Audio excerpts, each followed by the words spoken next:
Uh. Yeah. Yeah.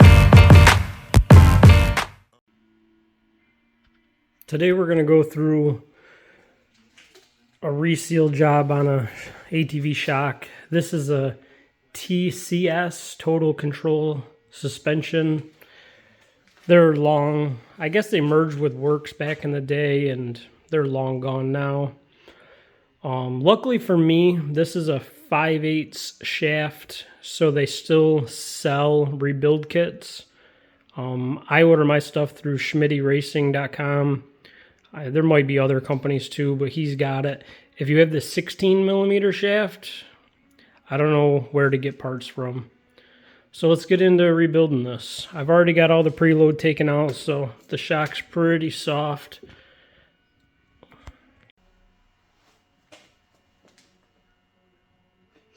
So with the preload off, so I can move the springs fairly easily without a spring compressor, I'm going to work the bump stop down out of my way for now.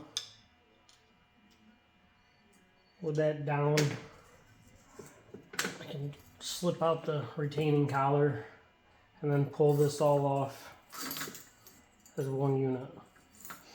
And you want to kind of keep an eye on spacers, shims, and stuff.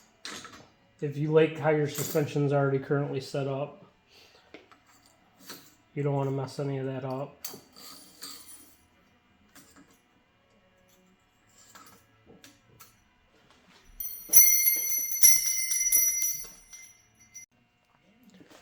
After the springs and stuff are off, this dust cap, it just presses down on. I made this tool. It's not necessary. You can really just chisel it up, but if you got one, you can spin it and pop it loose. And once it's out of the way, I'm going to use a zip tie to hold this up.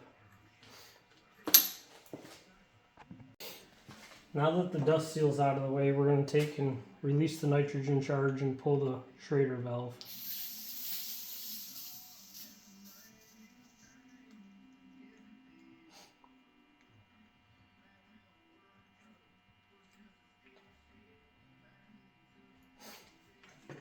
Once that's released, we can push the seal head down, which will expose a snap ring down in there. Might be hard for me to catch it, but right on that side is the snap ring start. You can kind of see it holding it down. We got to remove that next. Now that I've wrestled this clip out, and you got to be patient because it's hard. You got to get a screwdriver just under there and peel it out. It's not a fun job. But now that I've got it out, I can pull the shock shaft out, and it just pulls up. Sometimes they are difficult, and other times they come right out, just like that.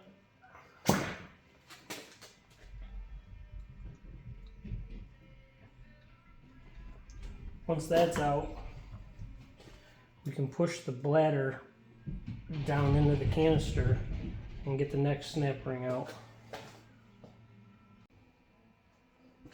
With the bladder pushed out, you can see the snap ring right here.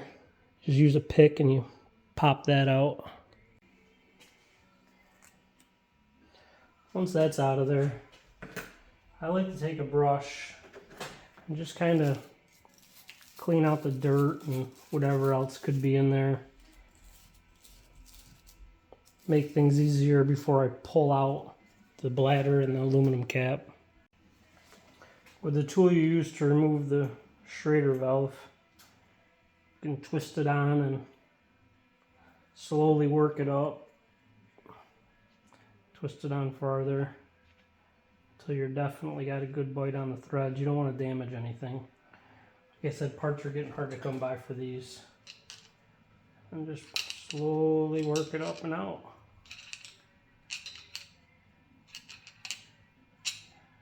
As you can see, it's kind of at an angle, so back to working at it.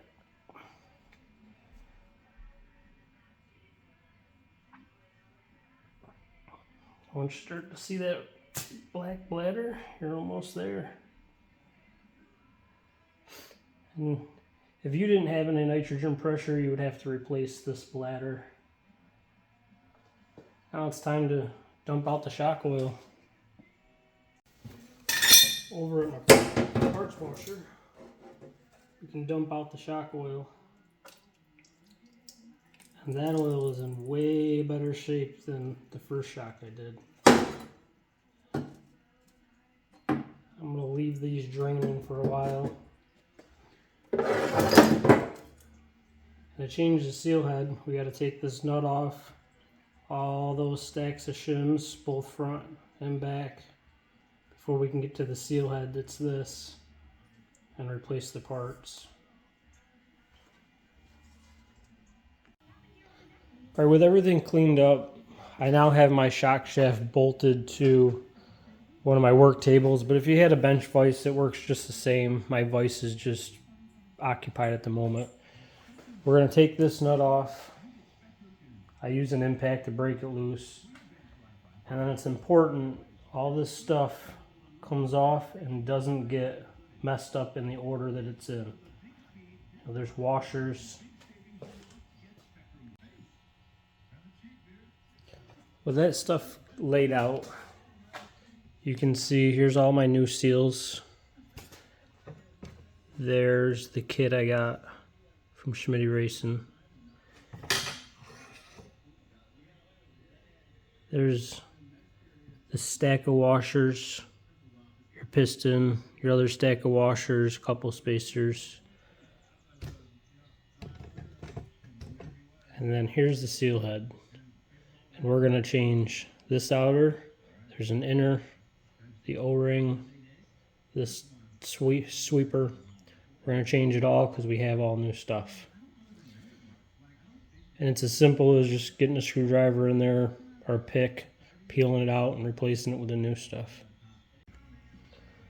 With all the new seals put into the head, we're going to reassemble it now. And you want to be very careful not to nick anything when you're putting the seal head back on.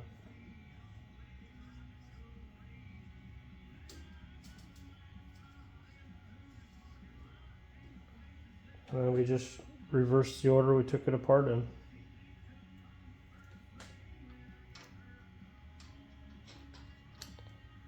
And you're going to have to be careful because there's a lot of little tiny washers.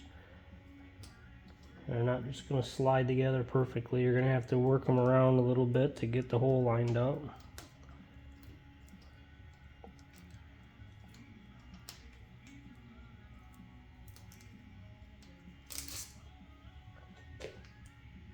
And the piston, and there is a difference one way or the other, so try not to mess up its orientation. Then the other set of rebound washers, or shims as they're called.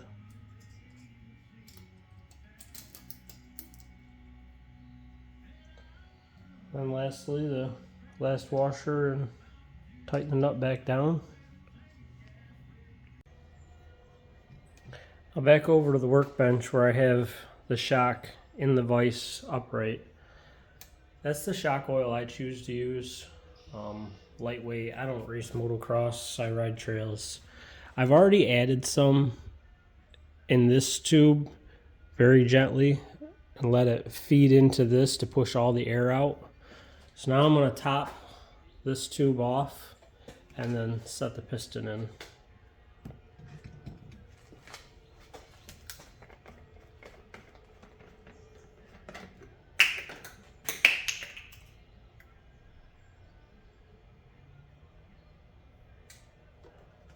You run the oil pretty much up to the top, and then you just slowly work the piston in without pinching anything.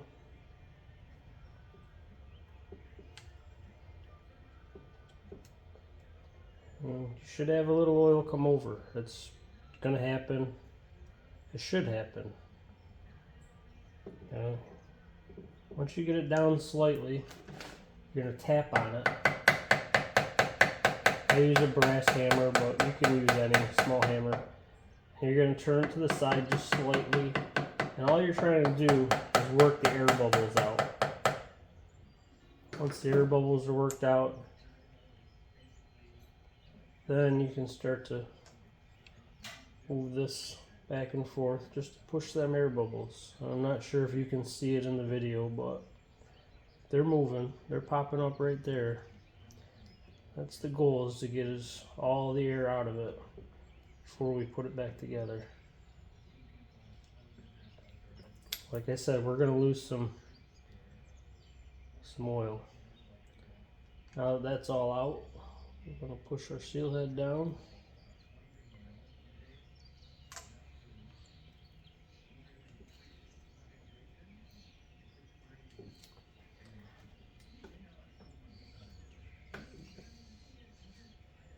And get ready to put the snap ring back in.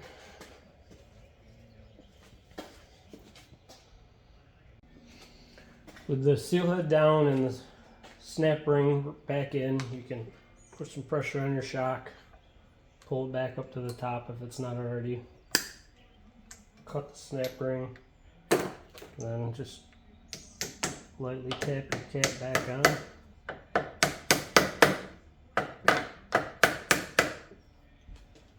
Now it's time to do the bladder. To install the bladder, I've got my reservoir about halfway full now. And the main thing is you want to be able to see oil coming out as you're pushing this in. You need to waste some oil, because you don't want any air in it. Now that I've pushed out most of the oil, I can start to set the bladder.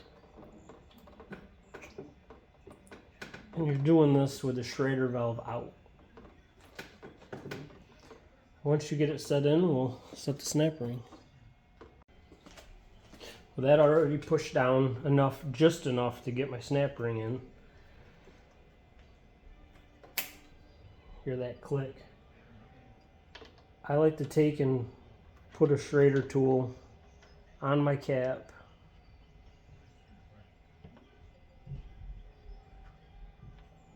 And pull it up just a little bit. Do you have to do it? No. When you charge it with nitrogen, it'll seal. But it could break loose too. I like to seal it first. Now that that's pulled up so it's flush and sealed, put the Schrader valve back in, and I'm going to use the new one that was supplied with the kit.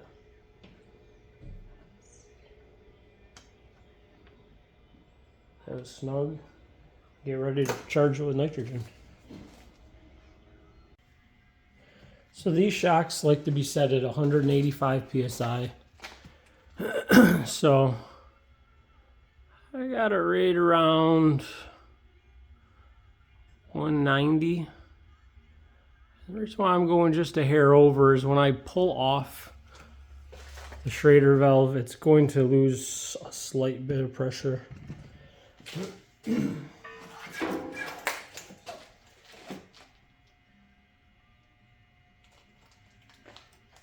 Gotta turn it on first.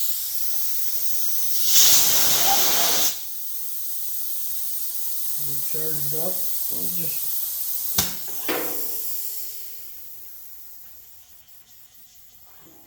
apparently my new Schrader valve's leaking, so I'll have to address that. Alright, with the new Schrader valve removed and the old one back in, let's try this again.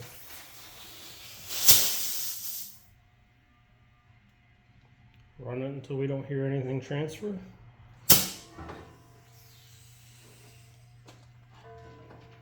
Put the cap on, we're all set.